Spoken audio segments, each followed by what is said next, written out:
Básicamente me introduzco, aunque usted ya lo hizo muy bien, lo cual le agradezco.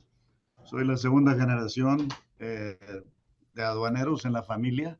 Lo único que hice yo fue agregarle hace 30 años la parte de comercio internacional a todo lo que es la trayectoria profesional, preparándonos en todo lo que corresponde a comercio internacional, el cual ha evolucionado muchísimo en los últimos años. En el año 2015 se fundó la Organización Mundial de Zonas Libres, que es World Free Zone Organizations. Es un propósito muy destacado que ha hecho el gobierno emiratí, básicamente el de Dubái. Las zonas francas alrededor del mundo han tenido una serie de tropiezos en los últimos 200 años para ser propio. En el caso de México, muy particularmente en 1846, durante la presidencia de Guadalupe Victoria, se crean la zona franca con la categorización de zona libre, lo cual es lo mismo. Cada país le ha dado su nombre en América Latina dependiendo de cuestiones históricas y de muchos tipos consagrados en las mismas leyes aduaneras antiguas. Entonces, la zona franca ha sido estigmatizada a través de muchos años. Me tocó ver una entrevista que me mandó el que nosotros decimos que es el gurú de las zonas francas en América Latina, que es un colombiano muy conocido, colega y muy apreciado, Martín Ibarra Pardo. Me mandó hace aproximadamente 3 años una entrevista un poco antes de la pandemia que le hicieron en Perú, en un programa nocturno, donde el entrevistador hacía comentarios muy rudos sobre la zona franca. Lo hizo como una observación importante. De muchos años para acá, para ser preciso, del 2016, nosotros participamos en el segundo año de la creación de la Organización Mundial de Zonas Francas. Y es hasta más o menos 2020 que ha tenido reconocimiento por parte de la Organización Mundial de Comercio y por parte de la Organización Mundial de Aduanas.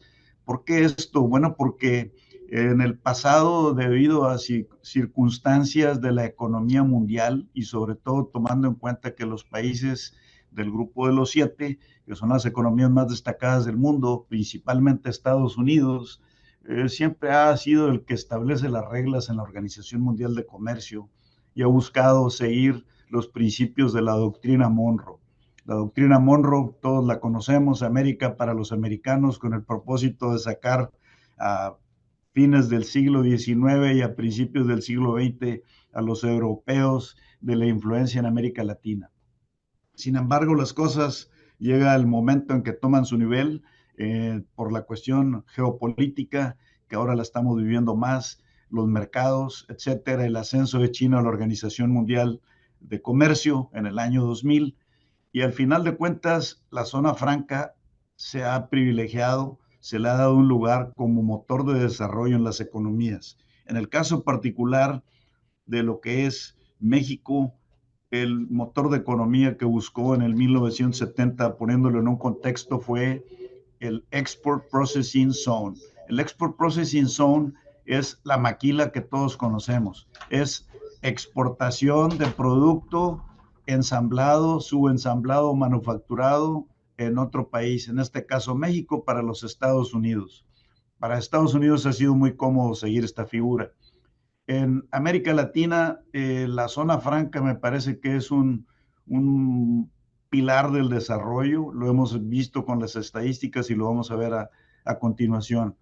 ¿De dónde venimos? Bueno, pues venimos propiamente de una época convulsa, desde 1816 en Estados Unidos. Se estableció el acta de tarifas, lo podemos ver a continuación. Esta acta de tarifas, la, si lo vemos a continuación, el acta de tarifas es prácticamente lo antiguo y lo nuevo. ¿Por qué? Porque estamos volviendo a los tiempos antiguos. Estados Unidos, con su sistema proteccionista, ha implementado la misma práctica. Pero para no dejar lagunas en lo anterior comentado sobre zonas francas, quiero enfatizar que la zona franca como motor de desarrollo perfectamente definido y la mejor práctica, en mi opinión, para América Latina, no es más que una zona geográfica determinada a la cual se le dan incentivos de tipo aduanero y a final de cuentas, desde el punto de vista aduanero, la zona franca tiene un régimen particular, un régimen especial. Es importante manifestar en cualquier parte de esta plática que la única crítica que yo pondría como alguien que practica desde hace 43 años el tema aduanero y las zonas francas por los últimos 8 años al menos, y las he visto alrededor del mundo y daremos ejemplos a continuación. La única crítica que yo haría es que no veo un involucramiento de las universidades locales en los países diferentes de América Latina que tengan la carrera de comercio internacional con aduanas mezclado para que permitan tener un desarrollo eficiente y poder llevar a buen puerto la práctica del comercio internacional en la figura de zona franca, vinculándolo con el tema aduanero. Cuando visitamos países, principalmente Asia, la crítica que nos han dado en China principalmente, dicen, bueno, los que vienen a visitarnos son desarrolladores industriales, está muy claro, pero veo que no saben nada de aduanas. Y esa ha sido una observación que nos han hecho, en lo cual yo invito a todos a que empiecen a vincular y a abrir carreras que tengan esa acentuación. Venimos de las prácticas de los primeros teoristas sobre comercio internacional, Adam Smith, que todos los que han estudiado en la universidad lo han visto, con las ventajas comparativas, como Emil Durkheim de la División del Trabajo y David Ricardo con las ventajas comparativas. Adelante. ¿Cómo llegamos al nuevo orden mundial? Bueno, pues tuvimos la Primera Guerra Mundial. Después de la Primera Guerra Mundial vino la Gran Depresión y vino el Acta Smoot-Hawley, que vino a intensificar un sistema proteccionista, y luego vino el New Deal, del cual se habla mucho hoy en día en los Estados Unidos, donde se dice que se ocupa un nuevo tratado que enfatice y que le dé más empoderamiento a la clase social, y que la clase capitalista, vamos a llamarla así, la clase financiera e industrial, enfaticen más el beneficio de la clase social. Eso es un tema que está en boga y el cual seguirá siendo una discusión en todos los ámbitos. Venimos de la conferencia de Bretton Woods, también del patrón dólar, después de la Segunda Guerra Mundial, de la Guerra Civil de China del 46, de la caída del muro de Berlín, etcétera, de una serie de acontecimientos que vinieron a marcar el momento que estamos viviendo ahora, la disolución de la Unión Soviética, etcétera. De la caída de las .com en el año 2000, de los atentados de septiembre 11, de una crisis argentina que vuelve de nueva cuenta a caer, de la recesión del 2008 en los Estados Unidos, de una guerra de divisas donde se puso el peligro de la supremacía del dólar en evidencia, y que nuevamente estamos en otra crisis parecida. Venimos de la crisis del proteccionismo que tuvimos con la administración anterior a la que hoy preside Estados Unidos. Venimos de la pandemia y de una recesión que tenemos en puerta, en la cual en algunos países nuestros en América Latina ya está haciendo estragos. Adelante. Los nuevos teoristas con sus nuevos planteamientos sobre geopolítica y comercio internacional, todos ellos están basados en los principios de Adam Smith, en los principios de David Ricardo. Y bueno, al final de cuentas, todos estos señores nos están poniendo el contexto geopolítico del nuevo comercio internacional. Adelante. La estrategia comercial de los Estados Unidos me gustaría verla a continuación para que entendamos toda la serie de organizaciones, la estructura tan poderosa de los Estados Unidos, cómo controlan al final de cuentas la economía mundial, porque ellos presiden el Comité de Disputas de la Organización Mundial de Comercio y son los contribuyentes más grandes que fondean la Organización Mundial de Comercio, y son los que tienen más poder sobre la resolución de disputas dentro de la Organización Mundial de Comercio, donde está vacante la presencia de ellos, donde por eso hoy en día la resolución de disputas es un tema que demora, que le falta gobernanza a la Organización Mundial debido a esto, pero los Estados Unidos tiene un organismo que es la Comisión de Comercio, que es el primero que vemos a mano izquierda. Tenemos también la Oficina del Representante Comercial de los Estados Unidos y la antigüedad de estas organizaciones dentro del gobierno, de la estructura. La Oficina de Comercio y Manufactura, que esa se creó durante la administración anterior a la actual.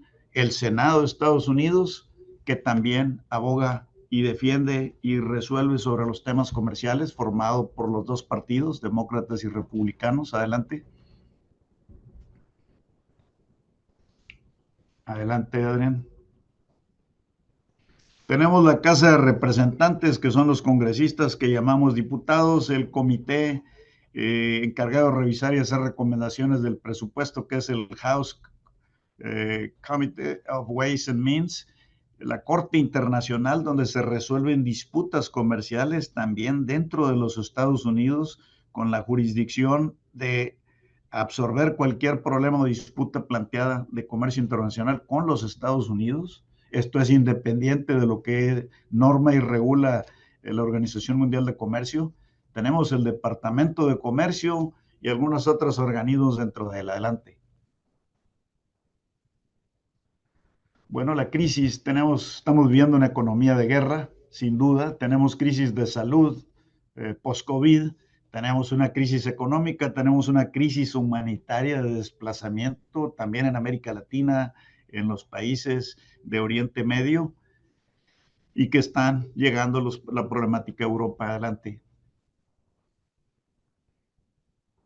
Bueno, este tema, producción y regionalización de la maquila, cómo está afectando la producción y los costos, lo vamos a comentar. La deslocalización a regionalización. En el año 2020 tuvimos la oportunidad de ser conferencistas en World Free Zone Organization junto con la Asociación de Zonas Francas de América Latina, y diagnosticamos en el 2020 que venía la regionalización de la producción. Afortunadamente todo esto se ha venido dando para bien, porque en América Latina estamos teniendo beneficios, lo vamos a ver a continuación. Y bueno, la deslocalización de la producción empezó aproximadamente a fines de los años 80. Los países G7, principalmente los de gran consumo y grandes economías como Estados Unidos, Canadá, Inglaterra, Francia, Italia, entre otros, Japón, se dieron a la tarea de empezar a extender la localización de la producción propia y llevarla a otros países. Es lo que llamamos deslocalización. Desde luego que con tecnología, como dicen, de los países del norte, y mandar la producción a los países del sur, que ahora le llaman el sur y el norte global. Y luego vemos que para esto se aprovechó la ventaja de los tratados comerciales de Estados Unidos, en el caso particular de Estados Unidos como miembro G7 con América Latina. Todos estos tratados comerciales, el CAFTA, que viene para Centroamérica y el Caribe, el que tiene Perú de promoción comercial, el que tiene Chile con los Estados Unidos, al igual que Perú, y lo tiene Colombia, y lo tiene Panamá, y el que tiene México a su vez. Adelante. Todos estos tratados comerciales, que estos en el caso muy particular de Perú, que es de lo que estamos hablando hoy, nos traen para ver que la ventaja, me parece a mí, en un análisis un poco profundo, vamos a decirlo así, porque es un análisis profundo, porque he tenido la oportunidad de compartir en el año 2018 con los embajadores de Perú, de Colombia y de Chile en México, hablando de Alianza del Pacífico. Para mí es un tema apasionante, y Alianza del Pacífico como plataforma que es, si te regresas de favor al anterior, como quieras, al que teníamos primero, de tratados comerciales. Estos tratados comerciales de Perú me parece que le dan un posicionamiento a Perú más relevante sobre cualquier país de América Latina. Me parece que la posición que tiene Perú es muy buena. Si comparamos y ponemos en contexto esta presentación y esta plática, la estructura que tienen los Estados Unidos para sus prácticas comerciales, y vemos dónde estamos los países de América Latina tan pobres en organizaciones no solamente gubernamentales dentro de la estructura burocrática de cualquier administración pública, sino también en la parte privada. No tenemos una vinculación de la iniciativa privada con estructuras sólidas gubernamentales que nos ayuden a que estos tratados que ya hay firmados, que son muchísimos, Perú es uno de los países de América Latina que tiene más tratados comerciales con, no solo con América Latina, sino con el mundo. Y cuando hablo del mundo, hablo también de Asia y de Europa. Es impresionante los tratados que tiene, la ubicación que tiene Perú. Creo que tiene mucho para dar. La ubicación de la zona franca de Puno la hace muy particular en la parte de desarrollo agroindustrial. Esa es la impresión que da de la vocación que tiene como zona franca. Y me parece que lo que se ocupa es vinculación, iniciativa privada, vinculación universitaria y agregaría algo que es extremadamente esencial, desarrollo de habilidades.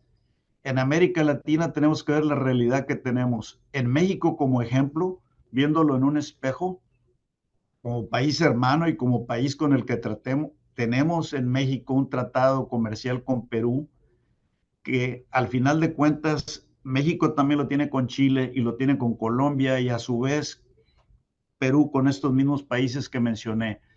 Esto nos lleva a la plataforma de lo que es Alianza del Pacífico. En Alianza del Pacífico tenemos una enorme ventaja que es también desde 2018 la ventaja de flujo migratorio, vamos a llamarle profesional, y también de técnicos medios. En países como México que han crecido y que tienen más de 500,000 millones de dólares de exportaciones, principalmente a Estados Unidos, un 70%, se da la problemática de técnicos medios. Hacen falta técnicos medios. Hablemos de personas con habilidades desarrolladas para poderlas llevar a la industria. Es importante y es hermoso tener un PhD o tener una maestría, pero nuestra realidad latinoamericana es que necesitamos más técnicos medios que cualquier otra cosa. La ventaja del técnico medio es que se puede desarrollar en menos de 3 años, basta con que tenga preparatoria o secundaria, y eso es lo que necesitamos en América, técnicos medios. México sigue teniendo la ausencia y el déficit de técnicos medios. Adelante. Tratados de libre comercio, el ALADI, que es un tratado viejo de los 70, nunca ha sido el caso de que tenga un progreso en la región. Sin embargo, todo el mundo habla de cadenas productivas y encadenamiento productivo. Si nosotros nos remontamos a ver el fenómeno de China, como lo vamos a ver ahorita a continuación, nos vamos a dar cuenta que la economía mundial, vámonos a la próxima, de favor. La economía mundial, seguimos a la próxima también.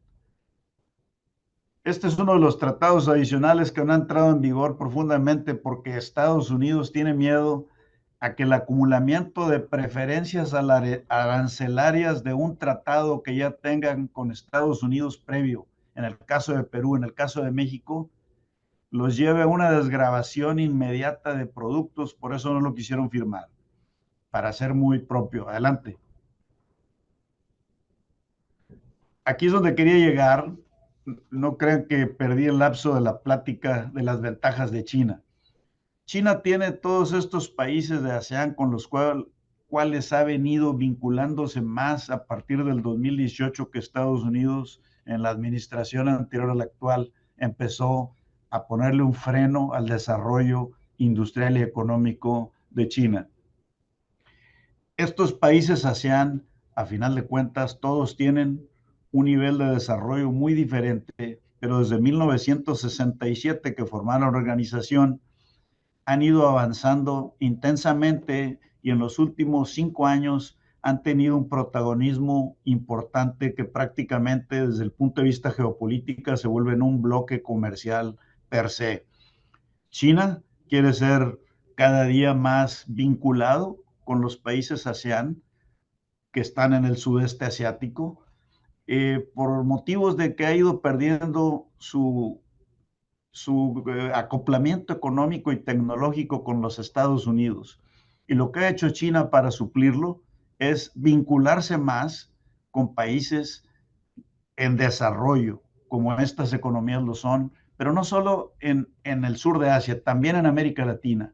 Sin embargo, el gran diferenciador con estos países ASEAN es que aquí vemos economías que se le llaman de primero, segundo y tercer nivel. Tailandia, Indonesia, Filipinas, Singapur, son economías de primer nivel donde China sabe que puede conseguir gente capacitada, profesionales capacitados para ciertos tipos de procesos. En Vietnam, de ser una economía de tercer nivel, subió a ser una economía de segundo nivel con un alto grado de inversión y desarrollo y crecimiento de su PIB.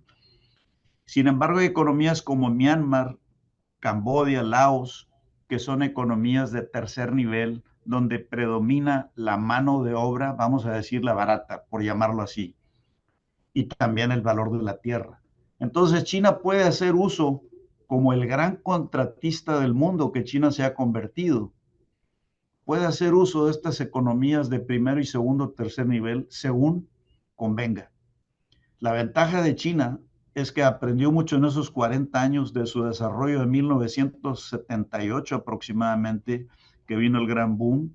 Después en el 2000, que se integró como miembro de la Organización Mundial de Comercio. Hasta la fecha ya han pasado 40 años donde China se volvió un país que tiene compromiso, un país que puede tomar retos y sacarlos adelante en las fechas comprometidas. Entonces, China hoy en día utiliza 5 países que son sus países actores. Ese desacoplamiento que se habla de China con Estados Unidos es solamente una historia que no es una realidad. Vamos a ir adelante.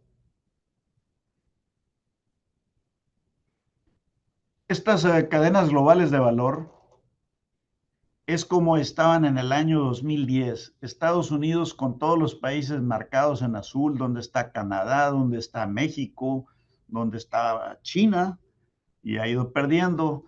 Eh, Incluso con Alemania, son las cadenas globales de valor como se movía la manufactura principalmente. Hay otras líneas más tenues en azul, donde también van hacia otros países. Y luego vemos la economía de China también, hacia qué países se mueve. Eh, y vemos la economía de Alemania con los países que eran del este.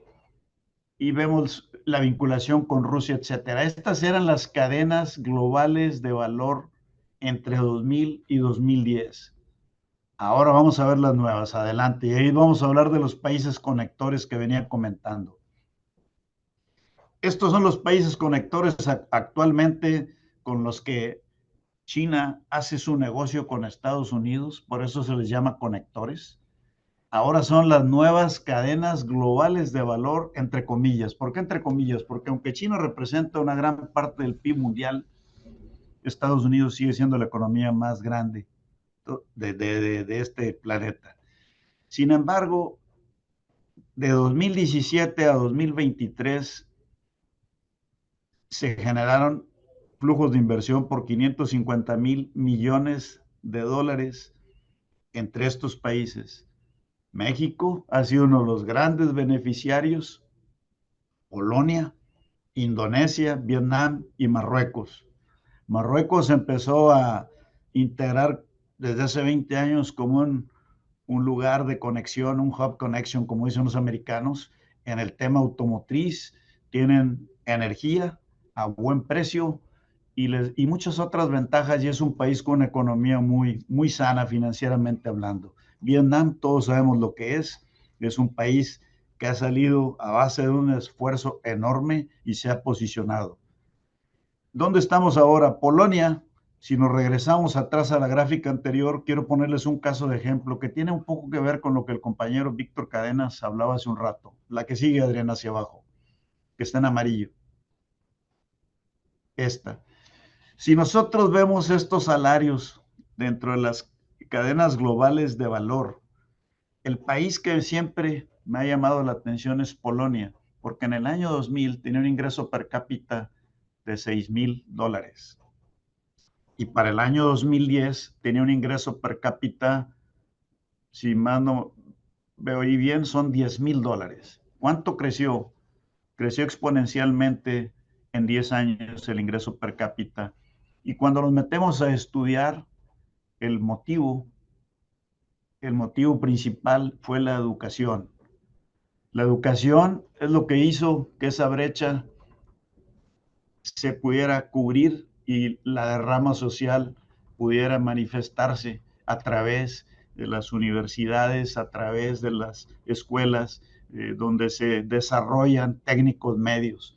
Polonia tiene una larga historia en máquinas, herramientas, en temas numéricos, en temas de cálculo. Ha hecho un gran trabajo. Polonia es una economía conectora excelente para Europa. Si ustedes ven, nos seguimos con las economías conectoras actuales. Entre todos estos 5 países están manejando el 4% del PIB, están manejando entre los 5 el nivel de economía de un Japón o de una Alemania. E incluso estos 5 países están haciendo más que la India hoy en día. Adelante. Las zonas francas en América Latina es un tema de interés. La zona franca como un lugar geográfico con características especiales para llevar a cabo procesos de industriales, procesos de servicios, de ensamble, subensamble, etcétera, de transformación para todo propósito. Han crecido mucho en América Latina y van a seguir creciendo más si seguimos añadiendo algunas herramientas y seguimos vinculando la iniciativa privada y las universidades. Si no hacemos esta vinculación con la experiencia que hemos tenido en México, se los digo porque en todo mi larga trabajo me ha tocado ver el crecimiento de la industria maquiladora de exportación y hemos ido analizando y hay grandes trabajos que ustedes pueden encontrar a través de los buscadores en internet, donde pueden hablar y los desarrolladores de trabajos investigativos, universidades mexicanas y también algunas del sur de Texas. Pueden encontrar ustedes la información de todas las fallas que ha tenido el régimen y una de ellas que en América Latina no está sucediendo es la derrama en las economías locales. Hay que evitar que la maquila, y en el caso particular la que se lleve adentro de la zona franca, hay que evitar que se vuelva economía de enclave. Una economía de enclave es donde el desarrollo se va a través de divisas y donde localmente no hay derrama local, regional, donde no mejoran las condiciones de la gente. La ventaja de la zona franca en América Latina, vista por dentro, yo estuve en el Consejo de Zonas Francas de América Latina 4 años y puedo decir que he estado en muchos países de América Latina, incluso el Caribe, como República Dominicana, donde tengo más vínculos, y puedo hablar que la maquila, perdón, la zona franca y los procesos que se desarrollan dentro de ella son de los mejores pagados en las localidades donde lo he visto. Y eso es muy enorgullecedor. Quiere decir que vamos bien. Adelante. Política de calidad. Este es el cuarto punto importante, además de los manifestados, que haya derrama, que se vincule la universidad de nueva cuenta, de que los temas aduaneros se vean como parte de la zona franca, que quien represente una zona franca sea más que un desarrollador inmobiliario, que sea alguien que tenga un equipo de expertos en aduanas que puedan hablar y vender las ventajas y que sepan operar, porque a final de cuentas se ocupan plataformas logísticas para operar una zona franca y la plataforma logística es el lugar de salida de la mercancía, ya sea un puerto, ya sea un aeropuerto, ya sea una carretera entre un país limítrofe con el otro, se ocupa infraestructura, infraestructura que evite cuellos de botella en puertos y también en fronteras terrestres. Necesitamos mejorar esa parte porque el desarrollador industrial se dedica a hacer su parque, no ve lo aduanero, no se involucra con la comunidad municipal, regional, estatal y tampoco ve la parte de plataformas logísticas. La política de calidad tiene que ser algo que con lo que nazca una zona franca. Necesitamos sacar certificaciones en qué? En cadena de suministros. Necesitamos certificarnos anticorrupción en la zona franca. Necesitamos certificarnos en manejo de la información y seguridad en el manejo de la información. Por lo menos necesitamos certificarnos en esos tres conceptos. ISO 28000, ISO 37000, anticorrupción, ISO 27000, y en una que con la pandemia quedó de manifiesto que es necesario, que es resiliencia, mantener la operación funcionando a prueba de crisis de cualquier clase. La calidad llegó para quedarse, al igual que la educación. Y para cerrar, vamos a hablar de que todos los de América Latina que sean grandes exportadores, sus empresas exportadoras, junto con las zonas francas, ocupan certificarse con el operador económico. La desventaja que hay hoy en día en América Latina, estudiado por CEPAL, es un tema donde he estado muy metido por muchos años, es que el OEA, el operador económico autorizado en América Latina, es diferente en cada país. Tienen reglas diferentes, lo cual no crea un estándar en todo el continente, de habla hispana principalmente, porque Estados Unidos tiene su propio código, que es el CITIPAT. Entonces, el CITIPAT es el código de ellos, como en Singapur tienen el de ellos, en China tienen otro. Después de OEA, que es el que usamos en América Latina y en Europa también se usa el OEA, está el CITIPAT y después existen otros 2 o 3 códigos diferentes que son evaluación de riesgo.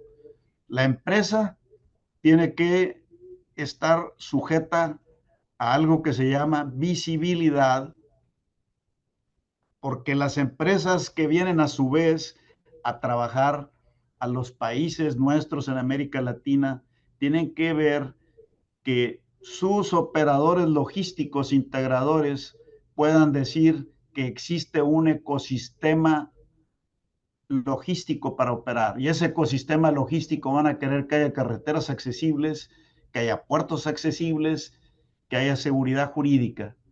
Esos son los elementos que operadores mundiales, integradores de servicios logísticos y aduaneros van a buscar y van a recomendar para ir a un país, una empresa de manufactura de transformación.